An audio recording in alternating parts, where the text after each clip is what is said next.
मिली अफकार में खुश आमदेद। मैं आपके साथ साहिब कासमी। इस वक्त राजस्थान के बांसवाड़ा के बागीदोरा कस्बे से बड़ी खबर सामने आ रही है। खबर यह है कि तबलीगी जमात से ताल्लुक रखने वाले 12 अफराद को गिरफ्तार किया गया है। उन्हें डिटेन कर अदालत में पेश किया गया, जहां से अदालत ने उन्हें जमानत दी और फिर पुलिस प्रशासन उन्हें गुजरात बॉर्डर पर छोड़ करके आई। पूरी खबर क्या है वो मैं आपकी स्क्रीन पर लगा रहा हूं, उसके बाद तफसील से चर्चा करते हैं। आप अपनी स्क्रीन पर देख सकते हैं, दैनिक भास्कर की रिपोर्ट है जिसमें लिखा है कि बांसवाड़ा के बागीदोरा कस्बे में बिना किसी पूर्व सूचना के अन्य राज्य से आकर धार्मिक प्रचार करने और पुलिस समझाइश के दौरान उग्र व्यवहार करने पर तबलीगी जमात के 12 लोगों को गिरफ्तार किया गया है। पुलिस ने यह कार्रवाई शांति भंग की आशंका के चलते की। कोर्ट से जमानत मिलने के बाद पुलिस ने सभी को कड़ी सुरक्षा के बीच गुजरात बॉर्डर पर छोड़ा। बागीदोरा पुलिस चौकी प्रभारी रमेश चंद्र ने बताया कि सूचना मिली थी कि गुजरात के गोधरा से आई तबलीगी जमात की एक टीम पिछले 2 दिनों से कस्बे में अलग अलग टुकड़ियों में घूम रही है। सूचना मिलते ही कलिंजरा थाना पुलिस मौके पर पहुंची। पुलिस ने मस्जिद के पीछे वाली गली में इस दल को रोक करके पूछताछ की। पूछताछ में दल के सदस्यों ने बताया कि वह गोधरा से आए हैं और रमजान के पवित्र महीने से पूर्व विभिन्न गांव में धार्मिक जागरूकता फैला रहे हैं। हालांकि पुलिस जांच में सामने आया कि इस दल ने स्थानीय थाने या प्रशासन को जिले में प्रवेश करने या किसी भी तरह की गतिविधि को लेकर के कोई पूर्व सूचना नहीं दी थी। पुलिस ने जब संभावित विवाद और कानून व्यवस्था का हवाला देते हुए उन्हें समझाने की कोशिश की तो दल के सदस्य आक्रोश में आ गए। उन्होंने पुलिस कर्मियों के साथ बहस शुरू कर दी और उग्र व्यवहार करने लगे। हालात बिगड़ते देख पुलिस ने मौके पर ही सभी 12 लोगों को शांति भंग के आरोप में गिरफ्तार कर लिया। गिरफ्तारी के बाद सभी आरोपियों को पुलिस निगरानी में चौकी लाया गया, जहां से उन्हें कोर्ट में पेश किया गया।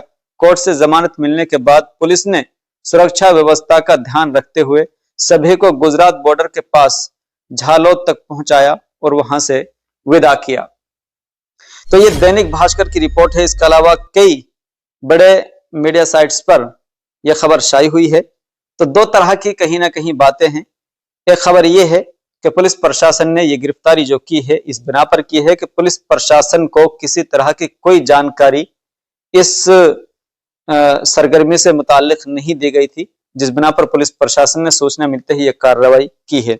लेकिन दूसरी तरफ जो एक दूसरा शोषा है वो ये है कि धार्मिक गतिविधियों के अंदर ये लोग मुलव्वस थे और धार्मिक सरगर्मियों को अंजाम दे रहे थे, इस बिना पर यह कार्रवाई की गई है। अगर ये इल्जाम इस जमात पर या इस जमात से वाबस्ता लोगों पर लगाया जाता है और इस बिना पर यह कार्रवाई की गई है कि वो धार्मिक गतिविधियों के अंदर मुलव्वस थे, तो ये कहीं ना कहीं इल्जाम है और नफरत पर मबनी सियासत का हिस्सा है। क्योंकि तबलीगी जमात की 100 साल से भी कदीम तारीख रही है कि वो धार्मिक सरगर्मियों को अंजाम देते हैं, लेकिन सिर्फ उन्हीं लोगों के बीच जाकर के जो इस्लाम को फॉलो करने वाले हैं, जो कि उनकी सरगर्मियां सब इस्लाम से रिलेटेड होती हैं। तो इसलिए मुसलमानों के बीच जाकर ही वो अपनी सरगर्मियों को अंजाम देते हैं और वो सरगर्मियां कोई मुल्क मुखालिफ सरगर्मियां नहीं होती हैं, बल्कि मुसलमानों को इस्लाम से और इस्लाम की तालीमात से जोड़ने के लिए होती हैं। इस्लाम से मुतालिक उन्हें जागरूकता उनके दरमियान वो फैलाते हैं।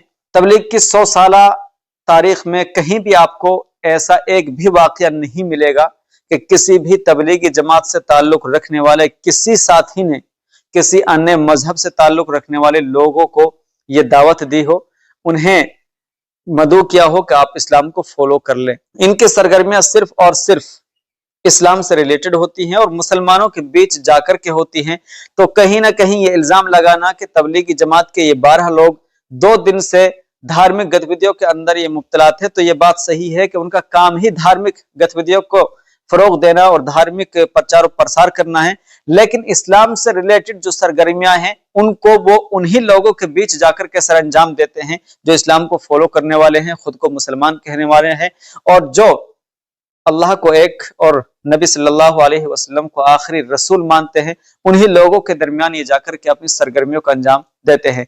तो बहरहाल जो कार्रवाई की गई है, जिस तरह से लोगों को डिटेन किया गया है, ये कहीं ना कहीं शर्मनाक है। क्योंकि हमारा मुल्क का जो कॉन्स्टिट्यूशन है, जो मुल्क का आईन है, वो हर मजहब से ताल्लुक रखने वाले अफराद को अपने मजहब के प्रचार और प्रसार की इजाजत देता है। तो फिर क्यों तबलीगी जमाती को टारगेट किया जा रहा है?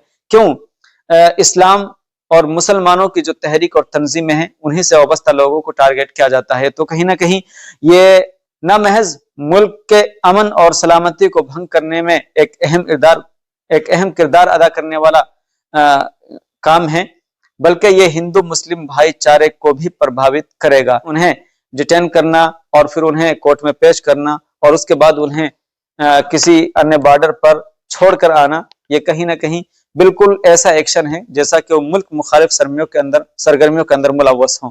हालांकि तबलीगी जमात का कोई भी फर्द इस तरह के सरगर्मियों के अंदर ना आज तक पाया गया है और ना ही तबलीगी जमात की इस तरह की कोई सरगर्मी और इस तरह की कोई एक्टिविटीज है।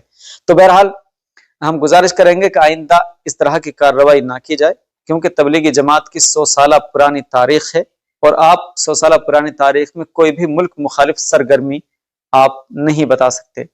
अस्सलाम वालेकुम रहमतुल्लाहि व बरकातहू।